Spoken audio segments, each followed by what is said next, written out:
Covid का समय आने को था और शाहरुख खान के एड्स आना शुरू हुए जिसमें कि वो कुछ बच्चों को अच्छी चीज़ें पढ़ाते हुए नज़र आ रहे थे।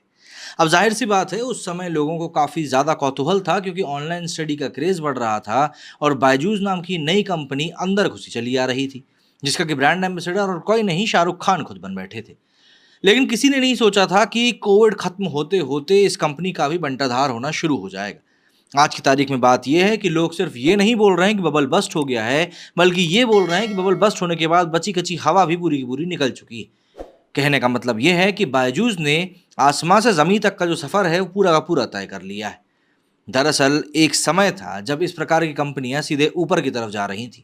लेकिन दुनिया भर की कंपनियों में निवेश करने वाले समूह प्रोसेस ने भारत की एडटेक स्टार्टअप कंपनी बायजूस की वैल्यूएशन को घटाकर 5.1 अरब डॉलर कर दिया है। समाचार एजेंसी रॉयटर्स के मुताबिक नीदरलैंड के लिस्टेड दुनिया के सबसे बड़े टेक्नोलॉजी निवेशक प्रोसेस ने बायजूस की वैल्यूएशन को 22 अरब डॉलर से घटाकर 5 अरब डॉलर कर दिया है। आंकड़ों के लिहाज से ये गिरावट 75% से भी ज्यादा है। प्रोसेस समूह बायजूस का सबसे बड़ा निवेशक है। राइटर्स की रिपोर्ट में कहा गया है कि 31 मार्च को समाप्त हुए वित्तीय वर्ष में प्रोसेस ने बायजूस में अपनी 9.5% की हिस्सेदारी का मूल्य घटाकर 493 मिलियन डॉलर कर दिया है। 2011 में बनी बायजू रविंद्रन की कंपनी बायजूस के लिए फिलहाल सब कुछ ठीक नहीं चल रहा है। सवाल उठता है कि बायजूस में आखिर चल क्या रहा है। दरअसल कुछ दिनों पहले डेलॉयट हॉस्किंस एंड सेल्स ने बायजूस के ऑडिटर पद से इस्तीफा दे दिया था, जिसे 2025 तक बायजूस का ऑडिट करना था। डेलॉयट की तरफ से बताया गया कि वे कंपनी का ऑडिट नहीं कर पा रहे थे क्योंकि उन्हें साल 2021-22 के लिए वित्तीय विवरण मिले ही नहीं। डेलॉयट हॉस्किंस एंड सेल्स ने बायजूस को लिखे पत्र में कहा कि हमें आज तक ऑडिट पर कोई टिप्पणी नहीं मिली। इसके चलते ऑडिटिंग मानकों के अनुसार ऑडिट की योजना बनाने, डिजाइन करने, प्रदर्शन करने और पूरा करने की हमारी क्षमता पर महत्वपूर्ण प्रभाव पड़ेगा। इसी के मद्देनजर हम तत्काल प्रभाव से कंपनी के स्टैट्यूटरी ऑडिटर के रूप में अपना इस्तीफा दे रहे हैं। राइटर्स की एक और रिपोर्ट के मुताबिक ऑडिटर के जाने के बाद कंपनी ने निवेशकों से कहा कि इस साल के सितंबर महीने में साल 2022 की आय और दिसंबर तक 2023 की आय का ब्यौरा दाखिल करेंगे। फिलहाल कंपनी को नया ऑडिटर मिल गया है।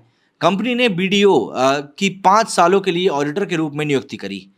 अंग्रेजी समाचार पत्र द हिंदू बिजनेस लाइन की एक रिपोर्ट में दावा किया गया था कि बायजूस के कई पूर्व कर्मचारियों ने कंपनी पर ईपीएफ जमा नहीं करने का भी आरोप लगाया। सबसे बड़ी बात आरोप यह है कि कंपनी ने सैलरी से हर महीने पीएफ काटा, लेकिन इस धनराशि को कर्मचारी भविष्य निधि मतलब ईपीएफ खातों में जमा नहीं कराया। रिपोर्ट सामने आने के बाद बायजूस की parent company think and learn private limited ने अगस्त 2022 से मई 2023 तक 10 महीने के लिए ईपीएफ का भुगतान किया है। इस भुगतान में करीब 123 करोड़ रुपए जमा किए गए, जबकि कंपनी ने शेष 3.5 करोड़ रुपए को कुछ दिनों में भुगतान की बात कही। बीते हफ्ते अंग्रेजी अखबार द इकोनॉमिक टाइम्स की रिपोर्ट में कंपनी के बोर्ड से 3 डायरेक्टर्स के इस्तीफे की पुष्टि करी गई थी। रिपोर्ट में लिखा गया था कि बोर्ड से पीक एक्सवी पार्टनर्स के जीवी रविशंकर, चैन जकरबर्ग के विवियन व्यू और प्रोसेस के रसेल ड्रेसेंट स्टॉक ने इस्तीफा दे दिया है। हालांकि बायजूस की ओर से इस तरह की सभी रिपोर्ट्स का सीधे तौर पर खंडन किया गया था। अब बायजूस ने कहा कि बायजूस बोर्ड के सदस्यों के इस्तीफे की खबर देने वाली एक हालिया मीडिया रिपोर्ट पूरी तरह से काल्पनिक है। बायजूस इन दावों का दृढ़ता से खंडन करता है और मीडिया संसाधनों से अनवेरिफाइड जानकारी फैलाने या आधारहीन अटकलों में शामिल होने से बचने का आग्रह करता है। बताया जा रहा है कि बायजूस के फाउंडर शेयरधारकों की बगावत रोकने के लिए निवेशकों के फंड जुटाने की कोशिश में लगे हुए हैं। अमेरिकी मीडिया संस्थान ब्लूमबर्ग की रिपोर्ट के मुताबिक बायजूस नए शेयरधारकों से 1 अरब डॉलर का फंड जुटाने की कोशिश में आखिरी दौर की बातचीत कर रहा है। कंपनी की कोशिश है कि इससे फाउंडर बायजूस रविंद्रन के कंपनी पर नियंत्रण को कम करने के कुछ निवेशकों के प्रयास को रोका जा सकेगा। अंग्रेजी अखबार मिंट में छपी रिपोर्ट के मुताबिक इस साल जून के महीने में लगभग 1000 कर्मचारियों को नौकरी से निकाल दिया गया था। इससे पहले बायजूस ने पिछले साल 3000 कर्मचारियों को नौकरी से निकाला था। फिलहाल कंपनी में लगभग 50,000 लोग काम कर रहे हैं। इसके अलावा बायजूस अमेरिका की अदालत में कानूनी लड़ाई भी लड़ रहा है। अमेरिका में बायजूस ने $1.25 अरब के कर्ज को लेकर एक मामला न्यूयॉर्क सुप्रीम कोर्ट में दायर किया है। कंपनी को इस कर्ज का भुगतान करना था, लेकिन कंपनी फिलहाल इस कंडीशन में है ही नहीं। बायजूस रविंद्रन का कहना है कि उन पर टर्म लोन बी मतलब टीएलबी के पुनर्भुगतान में तेजी लाने के लिए अपने ऋणदाता रेडवुड कंपनी द्वारा दबाव बनाया जा रहा है। मार्च 2020 में कोरोना महामारी के चलते भारत में देशव्यापी लॉकडाउन लगा था। स्कूल, कॉलेज से लेकर दुकान और ऑफिस तक सब बंद थे। इस दौरान लोगों की दुनिया अपने घर और इंटरनेट पर सिमट गई थी। महामारी के चलते स्कूल बंद हुए तो बच्चों का दाखिला ऑनलाइन एडटेक कंपनियों में होने लगा और फिर अचानक से बायजूस की ग्रोथ होने लगी। कंपनी ने 1 साल के अंदर ही बाजार से $1 अरब से ज्यादा धन जुटाया। इस धन से कंपनी ने अपने 1 दर्जन प्रतिस्पर्धियों का अधिग्रहण करते हुए उन्हें बाजार से हटा दिया। इससे आकाश एजुकेशन सर्विसेज, ग्रेट लर्निंग और व्हाइट हैट जूनियर जैसे अधिग्रहण शामिल थे। ऐसा करते ही कंपनी बच्चों के लिए कोडिंग क्लास से लेकर प्रतियोगी परीक्षाओं की तैयारी कराने वाली एक अम्ब्रेला होल्डिंग कंपनी बन गई। विज्ञापन पर खर्च करने के मामले में भी कंपनी पीछे नहीं रही। एक समय बायजूस संभवतः भारत के टीवी चैनलों पर सबसे ज्यादा दिखने वाला ब्रांड था।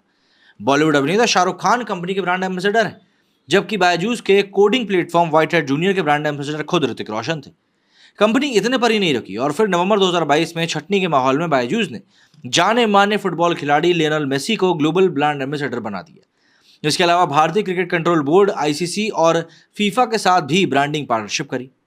लगभग 3 सालों तक बायजूस बीसीसीआई की लीड स्पॉन्सर रही और फीफा वर्ल्ड कप 2022 को स्पॉन्सर करने वाली पहली भारतीय कंपनी बनी थी। लेकिन फिलहाल बायजूस ने तीनों संस्थानों के साथ अपनी ब्रांडिंग पार्टनरशिप समाप्त कर ली है। बायजूस की बुलंदी के पीछे का वो सच जिससे कई ग्राहक और कर्मचारी परेशान हैं, वो वाकई में काफी हैरान करने वाला है कि आखिर बायजूस मुश्किल में आया ही क्यों।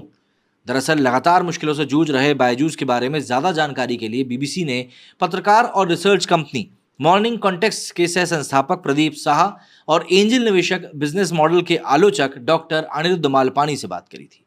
प्रदीप साहा का कहना था कि बायजूस में जो भी कुछ हो रहा है वो अचानक से नहीं हुआ है। प्रदीप कहते हैं कि आम लोगों में धारणा है कि बायजूस ने तेजी से विकास किया और अच्छा प्रदर्शन किया। हम निश्चित रूप से नहीं जानते कि ऐसा ही हुआ है, मतलब कि सब तो कहा हुआ भी हो सकता है। हाँ, इस दौरान कंपनी ने सब्सक्रिप्शन की बढ़ती संख्या दिखाकर बहुत सारा पैसा जरूर जुटाया। जुटाए गए पैसे के अलावा कोई सबूत नहीं कि कंपनी ने कोरोना महामारी में अच्छा काम किया है। साहब बताते हैं कि एग्जाम्पल के लिए वित्तीय वर्ष 2020-21 की कमाई को देखेंगे तो पता चलेगा कि राजस्व स्थिर रहा और घाटा 19 गुना बढ़ गया। बायजूस के साथ नकदी प्रवाह मतलब कैश फ्लो की समस्या हमेशा से ही रही है। साहब कहते हैं कि ये अपने टर्म लोन बी के ऋणदाताओं के साथ कानूनी लड़ाई में भी उलझा हुआ है और बिजनेस की रफ्तार सुस्त है।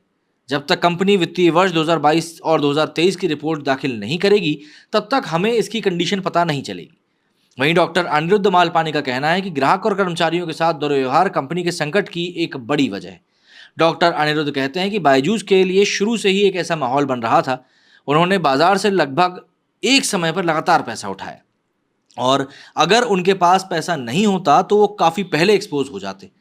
ग्राहकों को पैसे रिफंड नहीं किए गए और कर्मचारियों को मशीन बना दिया गया। उनका कहना है कि मुझे लगता है कि इस घटना के परिणाम अच्छे और बुरे दोनों होंगे।